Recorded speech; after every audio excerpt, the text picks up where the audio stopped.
In places like Mississauga and Brampton, and to some extent Caledon, people don't just go to church anymore. They go to temples, and they go to mosques, and they go to other places of worship that are not quote-unquote traditional. So there's that other dimension to how we are evolving culturally that is really important, because religion is important, it's very important in some people's lives, more so than others. It's important for us to make the space recognizing that for some people religion is really important. In terms of ethnicity, in terms of religious differences, we are changing both as Canadian society but also as a region. Right? I found it interesting that in the year 2001, the census indicated that there were 121 languages, or rather ethnic groups, that were listed in the Canadian context. And that rose to 200 by the census 2006 census. Right? So not only have we changed and become a community of differences, but we're continuing to change at an incredible rate. We're not done changing. You know, it's not like now that we have certain communities that have somewhat established themselves, that's where we're at. We're continuing to change. Right? So it is a process, an ongoing process of change that I think I would suggest that we need to embrace and figure out a way to get the most out of it. But it raises questions for me with regards to issues of what we have often defined as social cohesion. What does diversity mean for how we conceive of ourselves as communities, as neighborhoods, as cities, as regions, and as a country? What does it mean? Does it, in essence, by definition, undermine, quote unquote, who we are?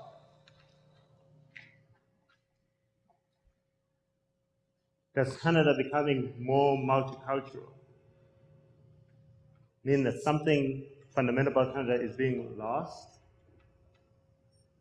Or does it mean that,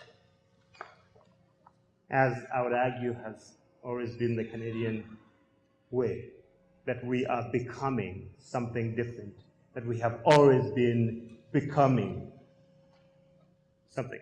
And to some extent that explains why we often define ourselves by talking about we are not American, because Americans tend to be a lot more sure about who they are, what defines them. But we're always in a process of becoming in some way. So if there is a place where the experiment of multiculturalism can work, probably is Canada, more so than many other countries. The question of course, whether that means that this is going to be a positive experiment, or whether it's going to be a negative experiment. What does it mean with regard to attachment to neighborhoods? What does it mean for me to go back to the neighborhood that I lived in for a while in the 80s in Brampton and find it literally transformed? Completely different, feeling different, looking different. Does that mean that the neighborhood has gone to, quote unquote, the proverbial dogs, as some people say?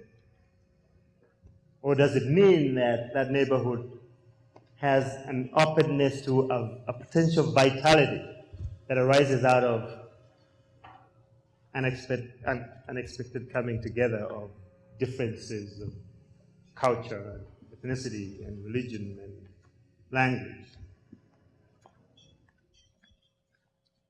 What does it mean? Which one of those two does it mean? What does it mean for the nation? What does it mean for our communities? What does it mean in terms of the sense of belonging? So social cohesion, I think, is a really good starting point for us to have the conversation, because It is something that we hold up as being essential to building community, right? And here, in terms of social community, social cohesion, I'm talking about both the process as well as an outcome of social solidarities that are based on shared values, common norms, a common bond, whether it is within a nation or within a community. And a related concept is social inclusion, that sometimes is the way of proving that you have social cohesion.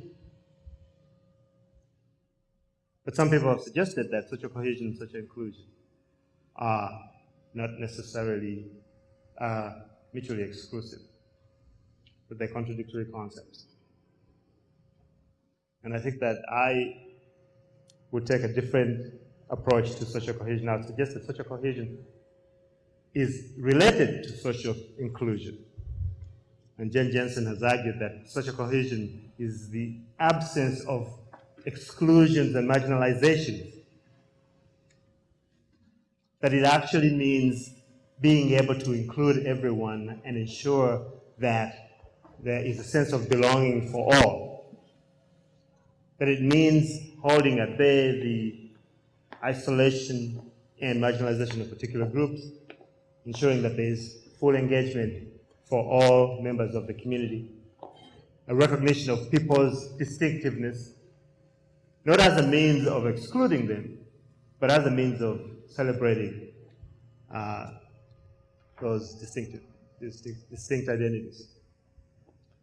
And finally, as a means of establishing legitimacy, both for the institutions, representative institutions that govern us, but also for institutions and organizations that are responsible for providing services to communities, whether those are schools or hospitals or social service agencies or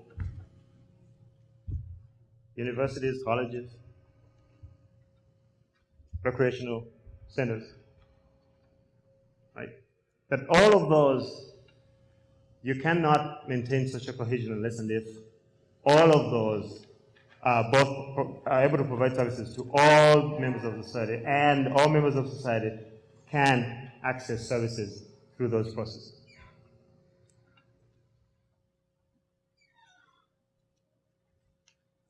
So the point for me is that there are threats to social cohesion that arise from some of the inequalities that we are increasingly being made more aware of in the region. And some of those inequalities relate to the various identity differences. On the national level, increasingly we're seeing in urban centers a concentration of low-income communities that are defined by race. There's a whole literature now about city of Toronto, Montreal, Vancouver, where those concentrations are becoming a lot more clear. The question is, what's happening in Peel region? Are the trends different in Peel region than they are in the city of Toronto? Are they different than what's going on in Vancouver or Montreal? Or are they consistent? And if they're consistent to some of those trends, have we paid enough attention to that? And if we are starting to pay attention, what are we doing about that? So the conversation for me is really about some of the observations that I think some of us have come to with regard to how those trends seem to be consistent in many urban centers in Canada.